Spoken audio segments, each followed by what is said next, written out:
Today we'll start the next unit. Okay, now only two units are remaining.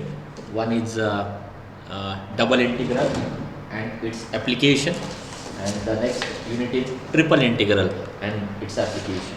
Okay, so this you can say the extension of your single integral. Okay, you all are aware about the single integral, but in coming few lectures you will learn the double and triple integral also, okay, and their applications. Okay,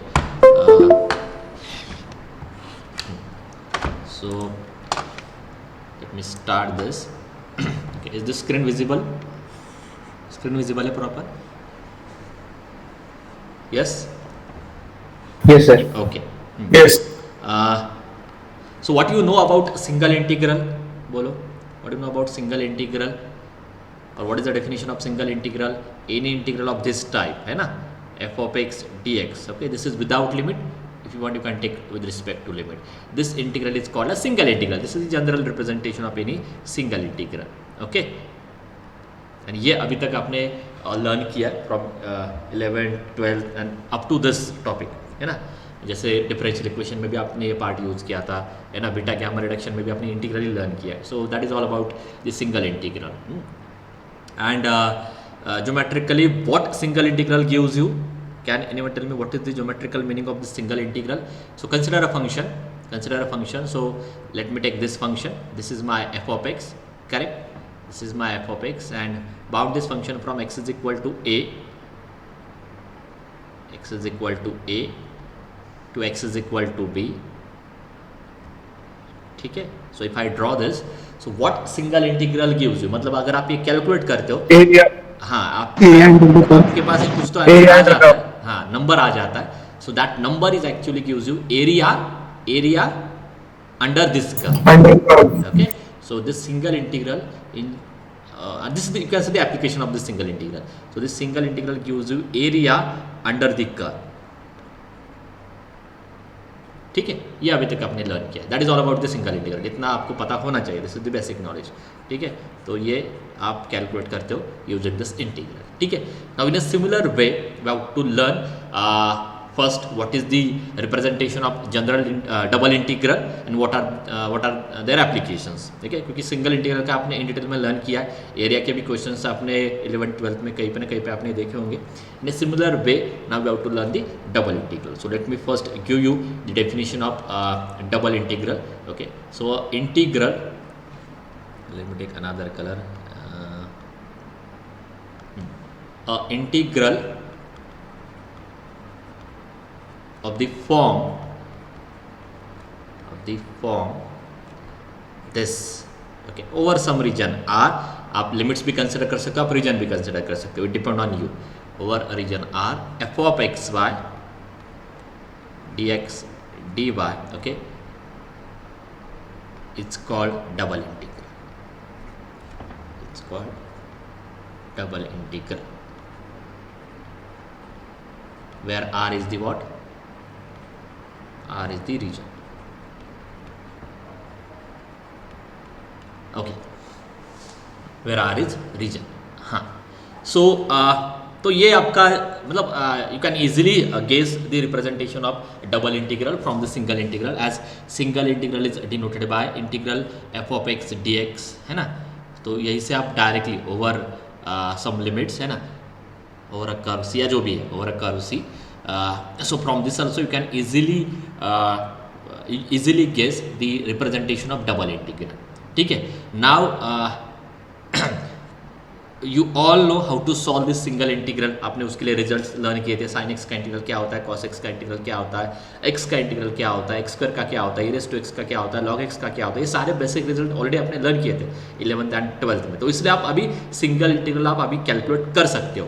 okay, so can anyone tell me what you think? Okay, ये आपको क्या लगता है, what is the approach to solve this double integral? What you feel? Okay, what you feel कि how we can solve this double integral? आपको क्या लग रहा है कि ये कैसे सॉल्व करना होगा आपको. ओके, मैं लिमिट्स भी दे रहा हूँ. Suppose a to b, c to d, these are not constant always. Okay, this मतलब ये वैल्यू वेरिएबल के फॉर्म में भी आ सकते हैं, कांस्टेंट के फॉर्म में भी आ सकते हैं. सो व्हाट यू फील कि ये डबल इंटीग्रल सॉल्व कैसे हो सकता है, व्हाट यू फील? सर पहले dx से एंट्री करेंगे फिर dy से। Okay, very good. ओके, तो एक मेरे पास आंसर क्या आ रहा है कि what we can do, we can integrate first with respect to dx, है ना, whatever limits are there. मैं रैंडम ले रहा हूँ, I don't know, with some limit. Okay, या अगर मुझे और क्लियर करना है तो सपोज ये x के लिमिट है, ये y के लिमिट है, तो आप अभी x के अंदर ले सकते हो, and then you want to integrate this with respect to dy, है ना, and where your limits are y के लिमिट्स क्या है c to d। यही बोला था आपने, करेक्ट है? Yes, sir. Okay, is there any other way? चलो ये एक आंसर मुझे आ गया। Is there any other way to solve this double integral? हाँ, is there any other way? ये dx स्पेशल है ही नहीं ना। Okay, this dx is not special. Okay, आपने ये क्यों डिसाइड किया कि मुझे पहले dx से इंटीग्रेट करना है? Okay, I can integrate with respect to dy also, c to d Yes, sir. x y dy। Okay, कि why this dx स्पेशल ना, मैं dy से भी पहले इंटीग्रेट कर सकता हूँ, and then I will integrate this with respect to cd। Okay, dx, ठीक है। Is there any other approach that you feel that we can use for this double integral? ये दोनों आंसर आपसे ही आया था। चलो, एक का मैंने बस उसको मॉडिफाई करके दिया। Is there any other approach? तो आपको क्या समझ में आ रहा है कि जब आप डबल इंटीग्रल सॉल्व करते हो तब आप क्या करने वाले हो? आप सिंगल इंटीग्रल का ही यूज करने वाले हो। ओके, समझ में आ रहा है मैं क्या बोल रहा हूँ? अभी ये तो क्लियर है, जैसे कि आपको single integral of sine x पता है कि माइनस कॉस एक्स आता है, ये आपको पहले ही पता है क्योंकि आपने 11th-12th में लर्न किया है। ऐसे आपको पता है क्या कि double integral of cos x क्या आता है? या आपने कभी लर्न किया है क्या ऐसे इससे पहले? हाँ सर। नहीं किया है ना, मतलब इससे फॉर्मूलाज आपने कभी डिराइव ही नहीं किए कि double integral of cos x क्या आता है, सॉरी dx dy, या कॉस अभी function of x and y होगा, cos of x comma y, या जो भी है cos x into cos y, oh what may be that function is there, मतलब टू वेरिएबल का फंक्शन और उसका इंटीग्रेशन। ये मैं सिंपली बोल रहा हूँ, instead of taking cos x let me just consider general form f of x y and dx dy। But आपने फंक्शन ऑफ टू वेरिएबल के आपने कभी इंटीग्रेशन लर्न किए ही नहीं। ओके, तो इसलिए वो लॉजिक वर्क नहीं करेगा, आपको पहले समझ में आना चाहिए कि डबल इंटीग्रल के कोई डायरेक्ट रिजल्ट आ जाएंगे, ऐसा तो है ही नहीं। ओके, तो ये तो क्लियर है कि जो डबल इंटीग्रल आप सॉल्व करने वाले हो, डबल इंटीग्रल सॉल्व करते समय आपको सिंगल इंटीग्रल का ही यूज करना है।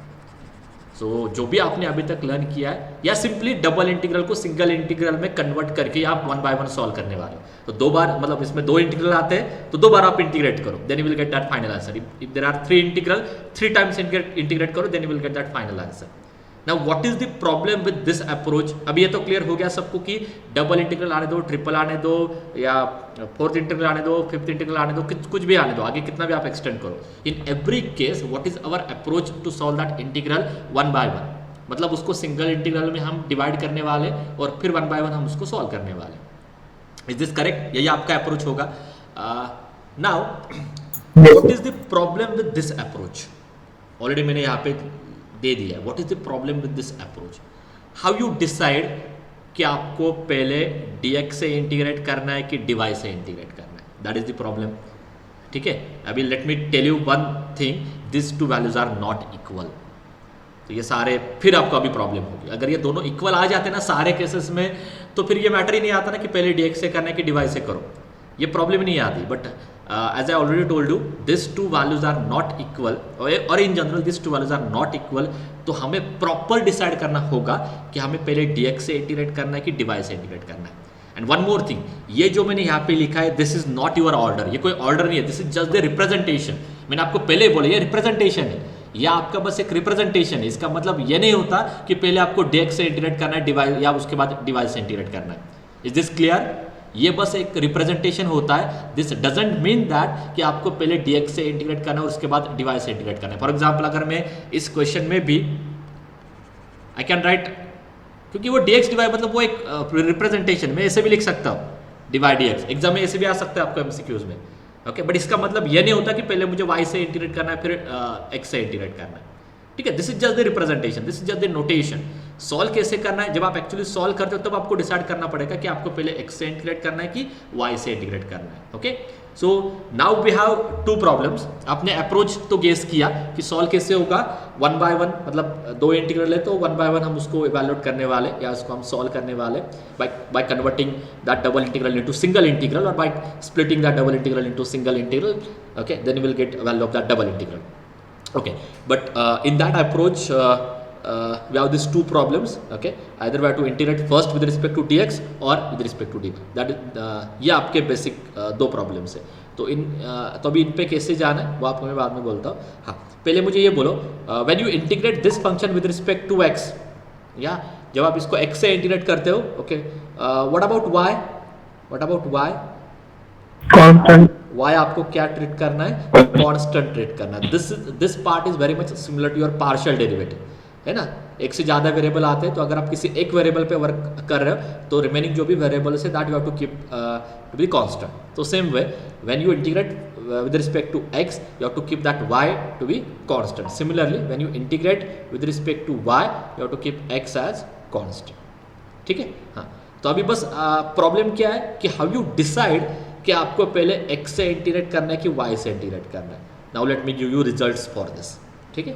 सो let me erase and one by one I will give you all the different cases and from these cases only you can decide कि आपको पहले x से इंटीग्रेट करना है या y से इंटीग्रेट करना है. ठीक है.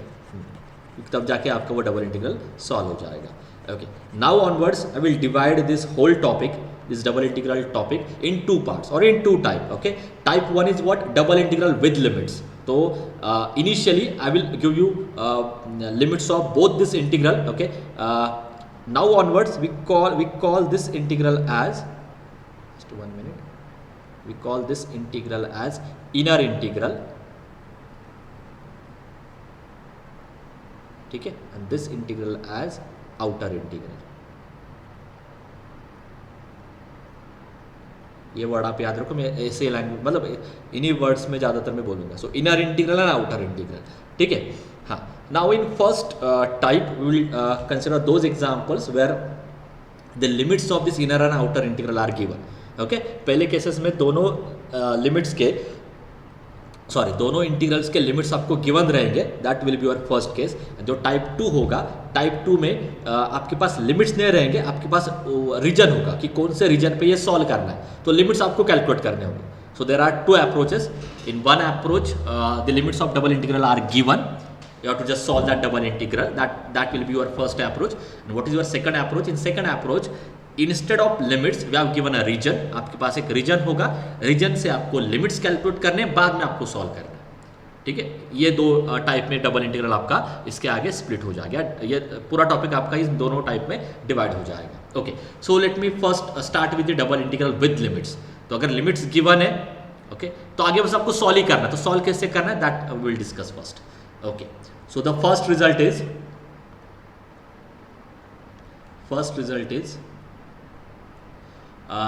consider a double integral of this type. Now with limits. हाँ, तो मैं सारे लिमिट्स ही कंसिडर करने वाला.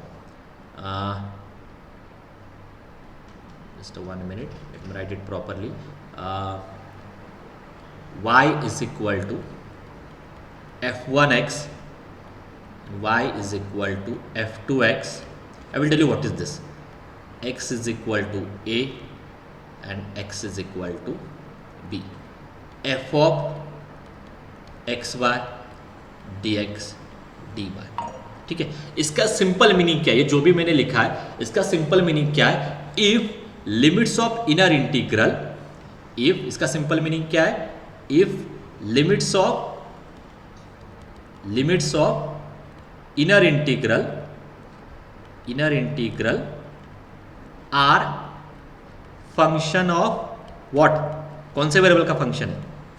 If limits of inner integral are function of outer. कौन से वेरिएबल का फंक्शन लेना है मुझे इनर इंटीग्रल के केस में, x का. हाँ, ये याद रखो, जब ये x में आता है तो वो y की वैल्यू होती है, जब वो x में आता है वो y की वैल्यू होती है. x इक्वल टू x की वैल्यू नहीं लिखनी है आपको. When you write in term, मतलब ये इक्वेशन ही होता है ना, ये लिमिट्स मतलब ये इक्वेशन ही होता है ना. जब वो x में आता है तो वो y की वैल्यू आती है, जब वो y में आता है तो वो x की वैल्यू आती है. You will understand. Okay, later on you will understand कि इसका इन सब का मीनिंग क्या होता है. आप ये पूरा यू कैन विजुअलाइज एवरीथिंग. तो इसलिए ये टॉपिक ऐसा कोई मतलब जैसे ज़्यादातर मैथमेटिक्स में होता है कि इट्स डिफिकल्ट टू इमेजिन, वैसा ये टॉपिक नहीं है. ओके, वन बाय वन सारी चीज़ें आप प्रॉपर वहाँ पे देख सकते हो. So if limits of inner integral are function of x, okay, तो उस केस में मैं आपको रिजल्ट दे रहा हूँ. ठीक है. And now one more result which I want to give you here. In case of double integral, in case of double integral, limits of outer integral are always constant. You can't take these limits as variable. If you take these limits as variable, okay, वो triple integral में convert हो जाता है. तो okay, ये आपको diagram से आगे भी समझ में आ जाएगा, but this is the standard result with in multiple integral. You can say in case of multiple integral जो भी आपका आउटर इंटीग्रल होता है उसके लिमिट्स हमेशा आपके कांस्टेंट ही आते हैं. ठीक है, क्योंकि that will be your that is your last step. Okay, आपको पॉइंट टू पॉइंट वैरी करना है. लास्ट इंटीग्रल जो होता है इसके लिमिट्स आपको first point two last point ऐसे आप कैलकुलेट करते हो. ओके, इसका रीजन मैं आपको देने की कोशिश कर रहा हूँ. जितना आपको समझ में आता है उतने वर्ड्स आप याद रखो. Later on you will understand everything, क्योंकि इनिशियली हम डायरेक्टली लिमिट से स्टार्ट करें. जब विदाउट लिमिट में आएगा ना तब आप ये खुद कैलकुलेट करने वाले हो ये सारी चीज़ें. ओके, तब आपको एक थोड़ा बहुत क्लियर होगा. So let us first understand how we actually solve that double integral. उस पर फोकस करते हैं एंड बाद में फिर वन बाय वन डिस्कस करेंगे. So what is my result. मैंने आपको क्या रिजल्ट दिया है, let me write it here. Limits of outer integral are always constants. ठीक है, आर ऑलवेज कॉन्स्टेंट्स. हाँ, तो अभी इस केस में क्या है, इनर आउटर इंटीग्रल पे आपको ज़्यादा फोकस करना नहीं, क्योंकि वो हमेशा कांस्टेंट ही आने वाला, नंबर से आने वाला है. ठीक है, तो यहाँ पे रिजल्ट क्या है, if limits of inner integral are function of x, in that case we have to integrate first, okay, that function with respect to, if limits of inner integral are function of x, then we have to integrate first with respect to y. ठीक है, where y vary from f1x to f2x, and then we'll integrate this with respect to x. Then we'll integrate this with respect to x, that is x vary from a to b dx. Okay, so in this case, तो यही मैं नीचे लिखने वाला हूँ. If limits of inner integral are function of x, then order of given integral is, तो आपको पहले किससे इंटीग्रेट करना है, y से, उसके बाद x से. तो ये आपकी आ जाती है ऑर्डर. Is this clear? पहला पार्ट क्लियर, पहला रूल समझ में आ गया. This are the rules. Okay, these are the ways by which you can solve the double integral. Is this clear? अगर if the limits of inner integral are function of x, तो पहले आपको y से integrate करना है, बाद में x से इंटीग्रेट करना है. क्लियर है रिजल्ट क्लियर है कि नहीं? Yes. Okay, now let me give you second result. Obviously आप बोलोगे what happen if the limits of inner integral are function of y, है ना. So if x is equal to g1y, x is equal to g2y, okay, f of xy, है ना, dx dy, and here y is equal to a to b. So here you can see limits of inner integral are function of y. So in second case, okay, where if limits of inner integral are function of y, then okay, क्या था result, बोलो, what is your result. पहले आपको किससे integrate करना है, reverse होता है, मतलब ये याद रखने में भी डिफिकल्ट नहीं है. y क्या आते तो पहले x से करो, x क्या आते तो पहले y से करो, हमेशा रिवर्स वे में आपको इसको याद रखना है. In that case first we will integrate that function with respect to x.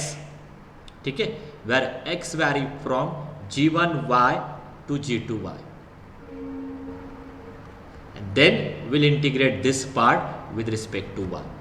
ठीक है, and then will integrate this part with respect to y, where y vary from a to b. This is the order of this integral. Okay, then order of given integral is dx dy. ठीक है, इतने simple rule से आपको बस क्या करना है, inner integral पे ही फोकस करना है. इनर इंटीग्रल के लिमिट्स x में आते हैं तो पहले y से इंटीग्रेट करो. ओके, पहले y से इंटीग्रेट करो, इससे ऑटोमेटिक समझ में आ रहा है कि सेकंड आप किससे इंटीग्रेट करने वाले हो. So I will not focus on that part. If the limits of inner integral are function of y तो पहले x से इंटीग्रेट करो. ओके, इतना सिंपल रिजल्ट है. Okay, now obviously what is your third question, which case is remaining? देखते समझ में आ रहा है कि नहीं. which case is remaining? I am focusing on only inner integral, क्योंकि आउटर के तो हमेशा कांस्टेंट ही आते हैं. सो विच केस इज रिमेनिंग? एक बार मैंने x का फंक्शन लिया, एक बार मैंने y का फंक्शन लिया. So which case is remaining? Constants. Okay, what happen if the inner limits are constant? ठीक है, तो ऑब्वियसली आपका नेक्स्ट क्वेश्चन आना चाहिए था कि what happen if inner limits are also constant and outer limits are also constant. इनमें से कोई एक y के लिमिट्स रहेंगे, कोई एक x के रहेंगे. Okay, so that we can fix randomly. तो इस केस में आपको क्या करना है, f ऑफ dx dy. ठीक है, कोई भी है, आप ये रैंडम है, मतलब ये मैं y के भी लिमिट्स ले सकता हूँ, x के भी लिमिट्स ले सकता हूँ. इट इज ये गिवन ही होगा वहाँ पे कंपलसरी. ठीक है, तो ये आपको आइडेंटिफाई नहीं करना है, रैंडमली तो नहीं आइडेंटिफाई हो जाएगा, वहाँ पे गिवन होगा. So let me just fix this. Assume करो this are the limits of y and these are the limits of x. It is given in the example, so don't worry कि ये case मैंने calculate किया. It is given in the example. Okay, हाँ, अभी बोलो. हाँ, तो यहाँ पे मैंने दोनों लिमिट्स कांस्टेंट लिए. इनर में x भी आ सकता है, इनर में y भी आ सकता है. That will not affect our result. फिर से बोल रहा हूँ, ये x एंड y का सिलेक्शन मैंने रैंडम दिया, आप यहाँ पे x करो, यहाँ पे y करो. ठीक है, ये इन जनरल रिजल्ट है. ओके, ये बोथ लिमिट्स आर कांस्टेंट. फिर क्या होगा, कैन यू गेस कि क्या होगा इस केस में? इस केस में क्या होगा? मल्टीप्लिकेशन होगा. नहीं. इस केस में क्या होगा? In general this two values are not equal. मतलब पहले x से करना या पहले y से करना, पहले x से करना पहले y से करना, ये दोनों वैल्यूज अलग अलग आते. तो ये दो रूल, इसलिए तो मैंने ये दो रूल दिया ना आपको.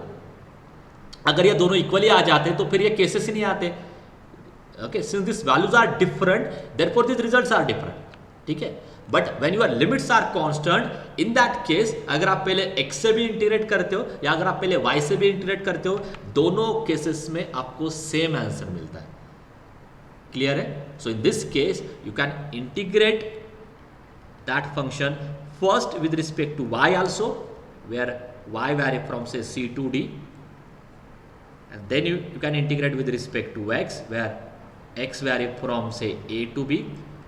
Okay, इसकी जो वैल्यू आएगी, this is exactly equal to when you integrate that function first with respect to x, where x vary from a to b, and then with respect to y, where y vary from c to d. These two values are equal. So, okay, so what we have to write here in this case, ठीक है, जरूरत नहीं है. This case you can go with dx dy order, और मैं directly इतना ही लिख लेता हूँ. ऑर्डर ऑफ गिवन इंटीग्रल, ठीक है, इन this case order of given integral is you can go with dy dx also, और you can go with dx dy also. दोनों में से कोई भी एक ऑर्डर लेके आप सॉल्व कर सकते हैं. दोनों के आंसर सेम आते हैं, तो कोई भी एक रैंडम सिलेक्ट करके you can go with this approach. Clear है? This are the only 3 rules. So all this 3 rules are depend on only limits of your inner integral. अगर इनर इंटीग्रल के लिमिट्स x में आते हैं, पहले y से integrate करो. y में आते हैं तो पहले x से इंटीग्रेट करो. ठीक है, कांस्टेंट आते हैं, you can select any order. Any doubt in this 3 remarks? इतना क्लियर हो गया सबको? Yes sir. Okay, now let me take one example, तभी वो समझ में आएगा. ठीक है, हाँ. So let me take one example and फिर उसके बाद देखते हैं अगर कुछ आपको डाउट्स आते हैं तो. सो इन सॉल्यूशन, क्या गिवन है? Evaluate this double integral x y into x plus y d x d y. मैंने फिर से बोला ये कोई ऑर्डर नहीं होती, so don't focus on this term. इसका मतलब ये नहीं कि पहले एक्स से इंटीग्रेट करना है, पहले उसके बाद वाई से करना है। This is just the notation, ठीक है। You have to focus on only limits, okay. So in this example limits of inner integral are function of what? X, correct. Therefore what is the order of given integral? dy dx ठीक है। therefore order of your given integral is dy dx, हमेशा reverse होता है। तो इसका मतलब क्या है? Okay, while solving this double integral, first we have to integrate. So this given integral I is equal to, first we have to integrate this function xy into x plus y with respect to what? dy, and these are become limits of y, where y is equal to x square to x, and then we will integrate with respect to x, and जो outer के वो automatic x के limits आ जाएंगे 0 to 1। इस statement में कुछ doubts है क्या? स्टार स्टेप क्लियर है सबको? Since this is the order divide dx, तो ये पहले आपको y से करना है तो ये y के लिमिट्स है, एंड उसके बाद x से करना है तो ये x के लिमिट है। हमेशा रिवर्स होता है, जब x में आते तो y के लिमिट्स होते हैं, जब y में आते तो x के लिमिट्स होते हैं। Is this clear now? इस स्टेप में कुछ डाउट्स है तो बोलो। डिवाइड dx से इंटीग्रेट करना है तो पहले y से करते हैं, y के लिमिट्स आ जाएंगे, और x के लिमिट्स आ जाएंगे। Now solve one by one. So is equal to, पहले इनर इंटीग्रल सॉल्व कर लेते हैं। x is equal to 0 to 1। हाँ, integrate with respect to y, बोलो integrate with respect to y। So when you integrate with respect to y, when you integrate with respect to y, your x is constant, तो पहला बोलो, पहला term क्या आएगा? x square, हाँ, y square by 2 good, plus x y cube by 3 and your limits are from, let me write it properly, x square to x y is equal to x square to x, okay, and this dx as it is. Let me use that same color, this dx as it is, okay. Now let us solve this.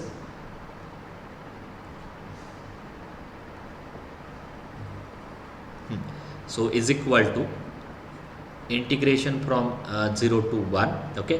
Put the upper limit and then lower limit, so okay. So when you put upper limit you will get, बोलो y equal to x put करना है 4 by 2 x raised to 4 by 2 है ना, plus बोलो x raised to 4 by 3, correct है, upper limit का part, minus lower limit x raised to, बोलो x raised to 6 upon 2, good, plus x square put करो यहाँ पे y की जगह पे, x स्क्वायर का cube x raised to 7 upon 3, okay. ये स्क्वायर ब्रैकेट कंप्लीट, और बाहर क्या था? dx, ठीक है। Now just simplify this. So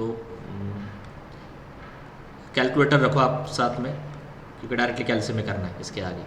so i is equal to integration from x is equal to 0 to 1, okay. What is this? x raised to 4, ये क्या आ जाएगा? 5 ना, 5x raised to 4 by क्या लिखना है? 6, करेक्ट है?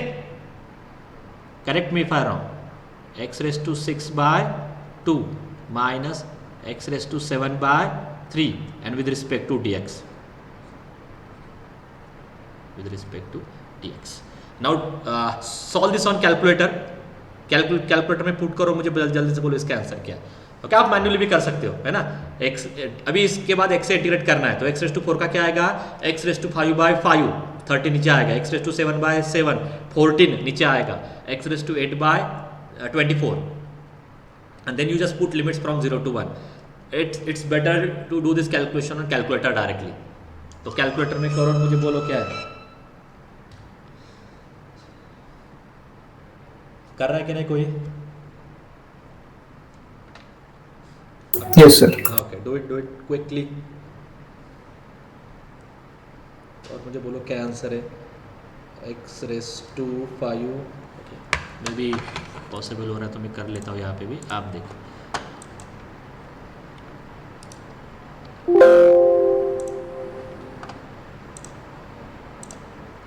डू इट, और मुझे भी बोलो, तब तक मैं भी कर लेता हूँ। 3/56. हाँ, क्या आ रहा है? 3/56. 3/56. Okay, you can verify this answer. तो शायद मैंने यहाँ पे किया ये पूरा solve with explanation, and that answer is 3/56। ठीक है, so it is there and it is correct. Clear है? पहला क्वेश्चन समझ में आ गया सबको? इतना ट्रिवियल है, तो ये आपको एमसीक्यूज में भी आने वाले हैं 2-2 मार्क्स के लिए ऐसे क्वेश्चंस। क्लियर है सबको? कुछ डाउट से पहले? Yes sir. Okay, Yes sir. चलो नेक्स्ट ले लेते हैं, ये अभी जाने दो। हाँ, ये कर लेते हैं अभी। So in solution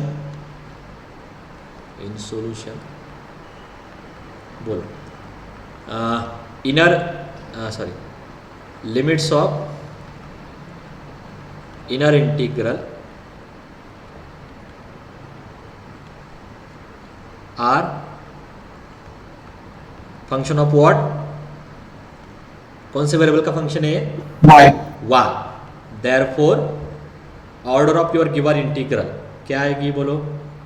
dx dy. Is equal to dx dy। ठीक है, so therefore this given integral I is equal to, this can be written as, पहले आपको इंटीग्रेट करना है इस फंक्शन को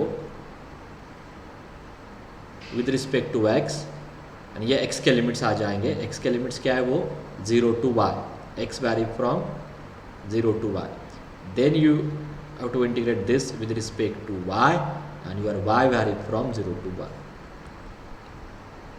ठीक है, अभी आगे का बोलो। So it is equal to, this outer limit is as it is, y vary from 0 to 1। Now let us first simplify this inner part. When you integrate this with respect to x, क्या constant होगा? y constant होगा, तो वो बाहर आने वाला है। And अभी के लिए मैं लिख लेता हूँ ऐसे, x vary from 0 to y, and here you will get x e raise to -x² dx, है ना, दिस ब्रैकेट, एंड आपका dy as it is. Okay, अभी आप मुझे बोलो ये इनर इंटीग्रल आप सॉल्व कैसे करोगे? How you solve this inner integral? How you solve that inner integral? By partial. कैसे? By by what? putting x square equal to t. Substitution method, correct? X square equal to t. हाँ, so just put x square equal to 2। Yes, substitution method का मैंने आपको कल बोला था, है ना, कि if function and it's derivative, okay, both are there in the given integral, if function and their derivative both are there in given integral, then you have to solve that example using substitution, correct? तो यहाँ पे हमें क्या put करना होगा? Just put x square is equal to,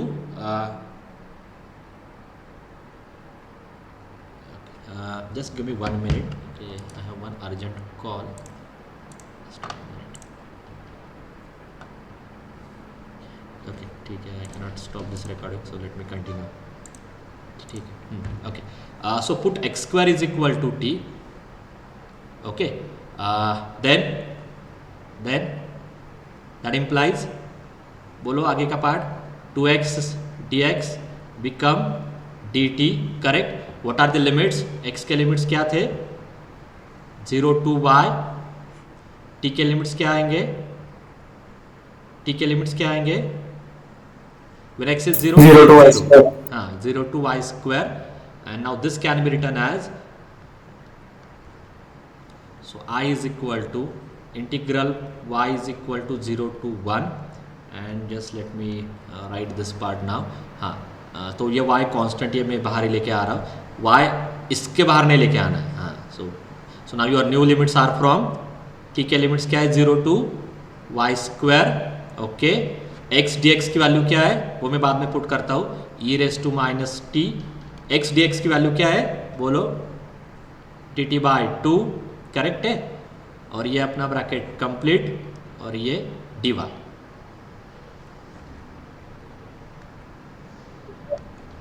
ये dy. Okay, so this is equal to, so I is equal to, minus ना sir. Okay, just give me 1 minute.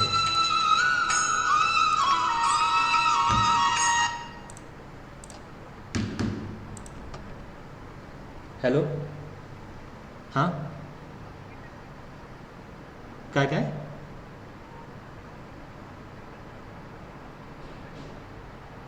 Okay, water purifier का क्या? हाँ सर, एक्चुअली मैं office में हूँ अभी, आप कब तक आ सकते हो? अभी तो नहीं होगा सर, अभी तो नहीं होगा, क्योंकि मैंने आपको उस टाइम पे भी बोला था वहाँ पे कि हमारा ऑफिस रहता है after 6 I am available sir. नहीं ना, अभी नहीं है ना सर कोई भी वहाँ पे. 6 बजे होगा पॉसिबल आज आपको? 6 बजे, 6 बजे मैं आ जाऊँगा तब तक. हाँ हाँ, ओके, होगा कंफर्म, मुझे आप बोल दो अभी होगा तो मैं फिर उस हिसाब से निकलूँगा यहाँ से. ठीक है, ठीक है, ओके.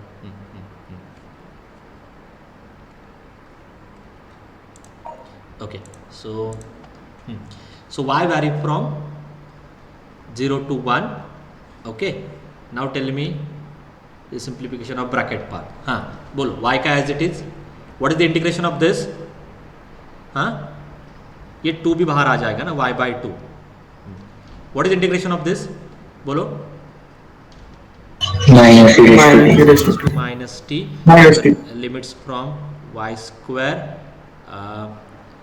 dt, सॉरी dt कैसा आएगा अभी, dy. dt सॉल्व किया ना अभी हमने, तो late me write it dy. इतने लेंदी आपको नहीं आने वाले, ये थियोरेटिकल क्वेश्चन है. चलो, now let's do it quickly. So is equal to y vary from 0 to 1. Okay, y by 2, ये क्या आएगा? e raised to 0 is 1, so 1 minus e raised to minus y square. Correct है? Correct है ये? yes sir. Okay, now this can be written as 1 by 2, है ना. Integration y vary from 0 to 1 मैं separate भी करने वाला हूँ एंड मल्टीप्लाई करके. So now first become y dy I guess, minus 1 by 2 integration from y 0 to 1. here you will get y e raised to minus y square dy. Just check कि ये calcium answer क्या दे रहा है. Let me know quickly. Second का बोलो, first का तो जाने दो. सेकंड का बोलो, कैल्शियम आंसर क्या दे रहा है? y e raised to minus y square का, मतलब फ्रैक्शन में नहीं आ रहा ऐसा मुझे लग रहा है, but tell me what is that. तो ये भी y square equal to t put करके करना होगा, अदरवाइज विल डू दैट. बोलो मुझे सेकंड का, अगर कैल्शियम में हो रहा है तो बोलो. सो ये क्या आएगा? What is this final answer? ये इसका आने वाला है y square by 2. y square by 2 में अगर आप लिमिट पुट करते तो क्या मिलेगा? हाँ, 1 by 2 आने वाला है ना, करेक्ट है? Yes, sir. Okay, yes sir. Calcium में किसने किया है चेक? इसका आंसर क्या है?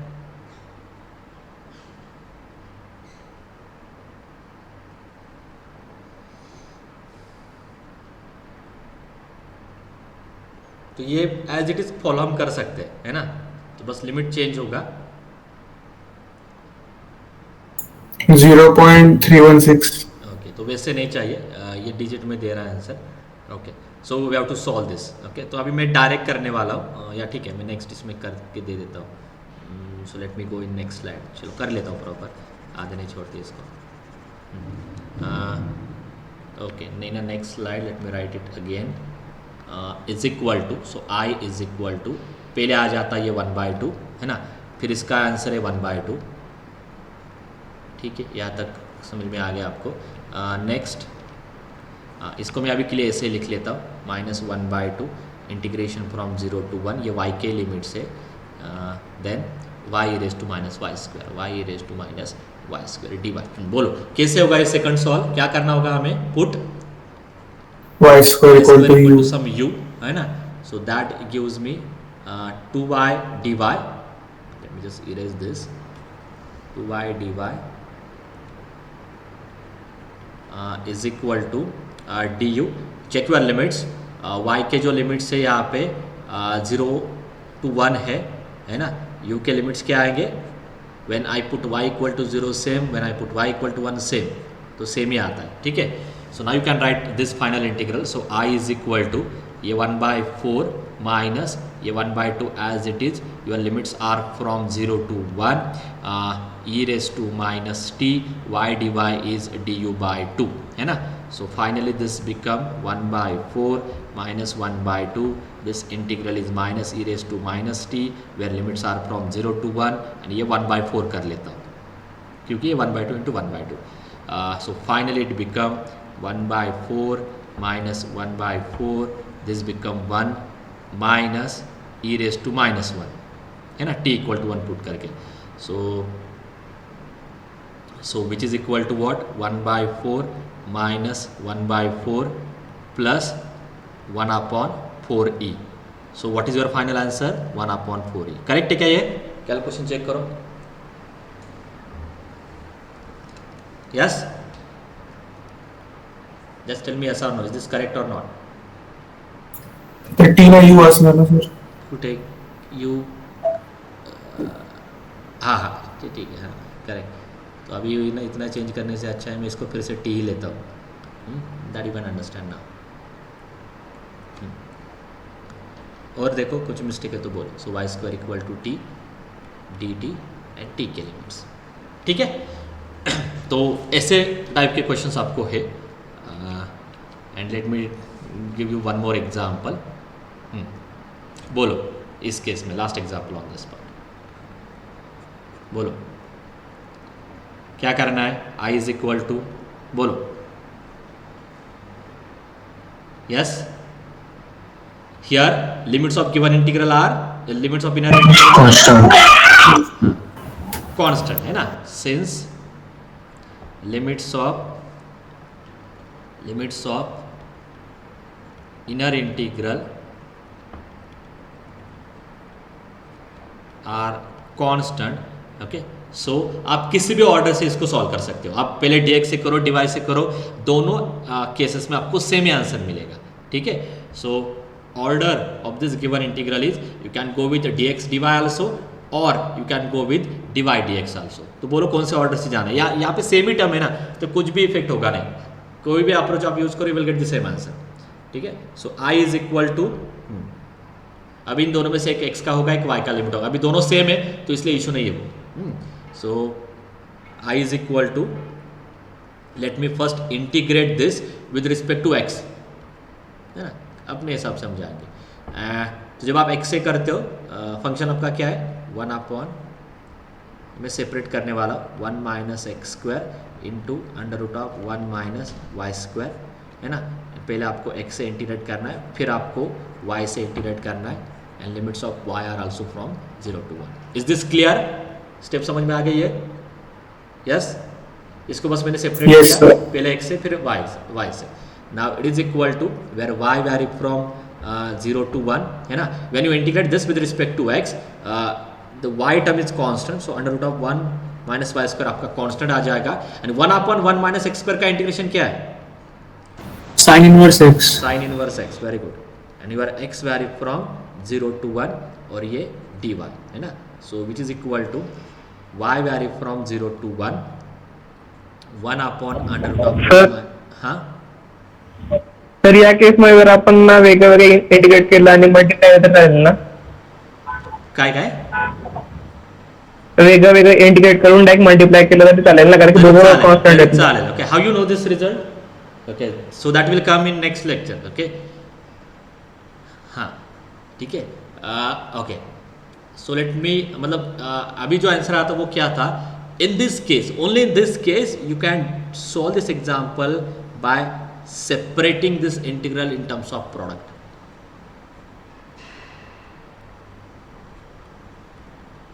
ठीक है. But this is not possible for all examples. तो वो सर्टन कंडीशन में ये होता है, तो वो मैं आपको नेक्स्ट लेक्चर में बोलता हूँ. ओके. पता है आपको रिजल्ट वो क्या है? In which case you can do this, in which case you can separate the integral in terms of product. This result is very important for मतलब अभी नहीं, नेक्स्ट जो पोलर फॉर्म है ना उसमें हमें चाहिए. anyone knows what is the condition for this, in which case you can separate integral in terms of product? ठीक है, तो ये तो जल्दी हो जाएगा, बट अभी मैं नहीं दे रहा हूँ ये रिजल्ट. ठीक है, if you know you can directly solve by this approach also. हाँ बोलो, साइन इनवर्स 1 क्या है? साइन इनवर्स 1 क्या है? Pi by 2. Pi by 2. Sine inverse 0 is 0 dy है ना. So that gives me pi by 2. और इसका भी आंसर क्या आएगा? 1/1 minus y square sine inverse y. Sine inverse y क्या होगा? Pi by 2. So what is the final answer? Pi by 4. Pi square by 4 ना. Yes sir. Pi square by 4. ठीक है, ये आपका फाइनल आंसर है. Okay, later on I will tell you what is the condition to separate this integral. Okay, अभी immediately मैं नहीं दे रहा because that will create a confusion. Okay, पहला पार्ट क्लियर हो गया सबको? कुछ डाउट्स है इसमें? This is all about the double integral with limits. This is all about double integral with limits. Is this clear? Okay, Yes, sir. हाँ. And now चलो अभी 1 मिनट और है. So I will give that result, है ना. उसमें वो result मैं दे सकता हूँ अभी भी. Just 1 minute. स्पेशल रिमार्क करके मैं आपको देता हूँ, बट आपको वो बाद में चाहिए मुझे. तो चलो अभी टाइम है तो आई will give that result. Remark in which case you can separate integral in terms of product, है ना. इसको टाइटल क्या दूँ? इंटीग्रल. चलो जाने दो, इतना कुछ स्पेसिफाई करने की जरूरत नहीं. You will understand from this. हाँ, तो इसमें कंडीशन क्या क्या वो आपको मैं दे देता हूँ. If f of x y is equal to f of x into g of y. इसको है ना थोड़ा मुझे नोटेशन में प्रॉब्लम होगी. So if f of x y is equal to चलो सम f1x into f2y. इसका क्या मीनिंग है? Can anyone tell me what is the meaning of this? If your given function of x and y is in separable form. Separable का meaning क्या है? x का part अलग है, y का पार्ट अलग है. कंडीशन देखो, x का पार्ट अलग है, y का पार्ट अलग है. फॉर एग्जाम्पल, है ना, हाँ, x square plus y square, फिर x square into y square, e raise to x plus y, e raise to x square y square. अभी आप बोलो इन चारों केसेस में, first second third and fourth में सेपरेबल फंक्शन कौन से? सेपरेबल फंक्शन कौन से? पहला सेपरेबल है क्या?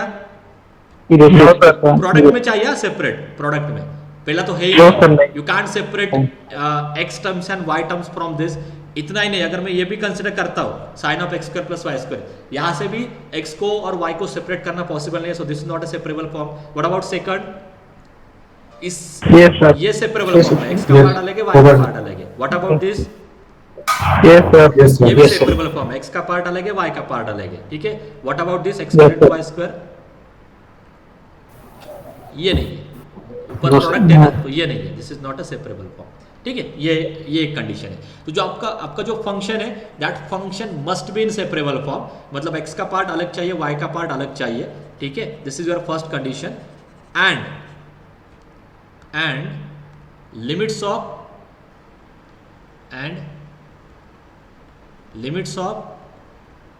Inner integral are constant. मतलब ट्रिपल में फिर प्रॉब्लम होगी आपको, तो मैं क्या करता हूँ, इन जनरली देता हूँ. Limits of all integrals and if all limits are constant, ऐसे कुछ तो ऐड कर देता. एंड इफ लिमिट्स ऑफ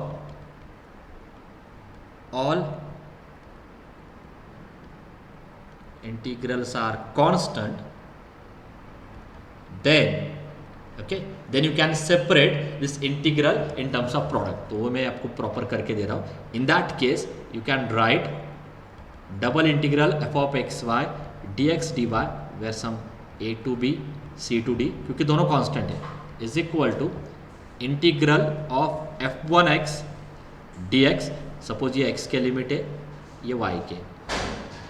ठीक है, where x vary from a to b into integral f two y, क्योंकि हमने ऑलरेडी इसको ऐसे सेपरेट लिखा है, d y where y is equal to c t d. Only in that case you can separate this and this you can extend for triple integral also, या आप same result triple के लिए भी लिख सकते हो.